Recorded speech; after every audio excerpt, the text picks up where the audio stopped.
UGC की नई guideline को लेकर समरों का गुस्सा फूट पड़ा है। भारतीय जनता पार्टी के अंदर भी घमासान मचा हुआ है। बीजेपी के अंदर सिर्फ विरोध के स्वर ही बुलंद नहीं हो रहे हैं, बल्कि इस्तीफे के दौर की शुरुआत भी हो चुकी है। सियासी गलियारों के अलावा प्रशासनिक हलकों में भी इस्तीफे की शुरुआत हो चुकी है। मजिस्ट्रेट अलंकार अग्निहोत्री ने इस्तीफा दिया तो बवाल और ज्यादा बढ़ गया है। आखिर यूजीसी की नई गाइडलाइन में ऐसा क्या है कि बवाल मच रहा है, इस्तीफे हो रहे हैं, यहां तक कि सत्ताधारी भारतीय जनता पार्टी के अंदर भी घमासान मचा हुआ है। संवर्ण सड़कों पर उतरने की बात कह रहे हैं। आखिर यूजीसी की नई गाइडलाइन में ऐसा कौन सा प्रावधान कर दिया गया है जिसके बाद से इस बिल को लेकर सियासत गरमा रही है, लोगों में उबाल है। एक वर्ग का तर्क है कि ये एससी, एसटी, ओबीसी के हितों की रक्षा करने के लिए है, तो दूसरे वर्ग का यह तर्क है कि इस बिल के जरिए सवर्णों को अपराधी बना दिया जाएगा। इस बिल के जरिए उन्हें पहले से ही अपराधी मान लिया गया है। तो चलिए आपको बिल की वो खास बातें बताता हूं। यूजीसी की नए गाइडलाइन में धर्म, जाति, लिंग, जन्मस्थान और दिव्यांगता के आधार पर किसी भी प्रकार के भेदभाव को रोकना अनिवार्य किया गया है। एससी, एसटी, ओबीसी, दिव्यांग छात्रों व कर्मचारियों की सुरक्षा पर जोर दिया गया है। हर विश्वविद्यालय और कॉलेज में अब समान अवसर केंद्र की स्थापना अनिवार्य कर दिया गया है। यह केंद्र वंचित वर्गों के छात्रों और कर्मचारियों को शैक्षणिक, वित्तीय और सामाजिक मामलों में मार्गदर्शन देगा। चालन के लिए एक समता समिति भी गठित की जाएगी, जिसमें शिक्षक, कर्मचारी, छात्र और नागरिक समाज के प्रतिनिधि को भी शामिल किया जाएगा। समिति भेदभाव से जुड़ी शिकायतों की जांच कर कार्रवाई सुनिश्चित करेगी। पीड़ित छात्र या कर्मचारी ऑनलाइन पोर्टल, ईमेल या हेल्पलाइन के माध्यम से शिकायत दर्ज करा सकेंगे। शिकायतकर्ता की पहचान गोपनीय रखने का भी प्रावधान किया गया है। गंभीर मामलों में पुलिस को भी सूचना दी जाएगी। कैंपस में निगरानी के लिए समता समूह यानी कि इक्विटी स्क्वाड भी बनाए जाएंगे।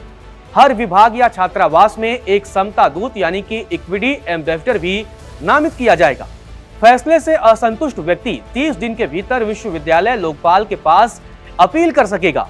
नियमों का पालन नहीं करने पर यूजीसी यूनिवर्सिटी या कॉलेज पर एक्शन भी ले सकती है, उसकी मान्यता भी रद्द कर सकती है। बात 13 जनवरी की है। 13 जनवरी को यूजीसी ने विश्वविद्यालय अनुदान आयोग विनियम 2026 को जारी किया था।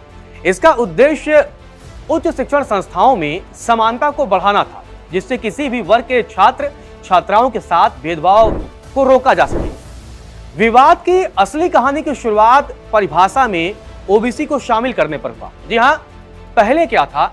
पहले यह था कि एससी, एसटी के खिलाफ अगर उत्पीड़न होगा तो उस मामले में जो उत्पीड़न करेगा उस पर कार्रवाई की जाएगी। लेकिन बाद में इसमें ओबीसी को शामिल किया गया, क्योंकि इससे पहले वाला जो ड्राफ्ट था उसमें सुरक्षा के दायरे में केवल एससी, एसटी को रखा गया था, लेकिन बाद में ओबीसी को शामिल किया गया।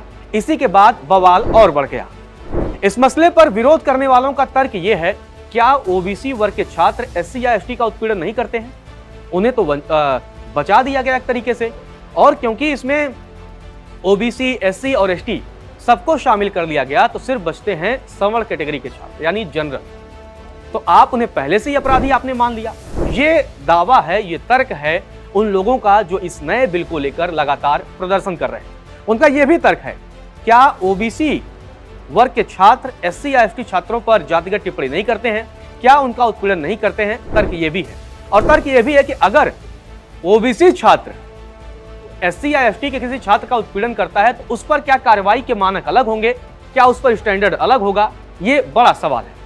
नोटिफिकेशन का विरोध करने वाले छात्रों का तर्क है कि ऐसा करके सामान्य वर्ग के लोगों के खिलाफ एक तरीके से माहौल बनाने की कोशिश की जा गई। अब बड़ा सवाल यह भी है कि आखिर बदलाव की जरूरत क्यों पड़ी? दरअसल सरकार का यह तर्क है कि उच्च शिक्षा में ओबीसी छात्रों को भी भेदभाव का सामना करना पड़ता है, इसीलिए उन्हें सुरक्षा देना जरूरी है। इस संबंध में कांग्रेस के नेता है दिग्विजय सिंह। उन्हीं की अगुवाई वाली शिक्षा संबंधी समिति ने सिफारिश की थी। उसी सिफारिश के आधार पर ओबीसी को भी इसके दायरे में लाया गया है, और इसी के बाद से ये पूरा बवाल अब बढ़ता जा रहा है। लोग सड़कों पर उतरने को तैयार बैठे हैं, और यहां तक कि राजनीतिक दलों से लेकर के प्रशासनिक अमलों में भी इस्तीफे के दौर की शुरुआत हो चुकी है। और बीजेपी के अंदर कई नेता लगातार इस्तीफे दे रहे हैं। तो बृजभूषण शरण सिंह, उनके बेटे हैं, विधायक हैं प्रतीक भूषण सिंह, उनकी तरफ से भी बयान सामने आया। उन्होंने भी इसे एक तरीके से सवर्णों के खिलाफ बताया और कहा कि सरकार को इस पूरे मामले पर फिर से सोचने की जरूरत है। कुल मिलाकर यूजीसी बिल को लेकर अब लगातार घमासान मचा हुआ है, सरकार बैकफुट पर है और अब सरकार इस पूरे मामले पर आगे क्या एक्शन लेगी वो देखना दिलचस्प होगा। आने वाले समय में शिक्षा मंत्रालय इस पर क्या एक्शन लेगा वो भी देखना दिलचस्प होगा। इन सारी बातों पर आगे क्या अपडेट आएगा वो हम आप तक पहुंचाते रहेंगे।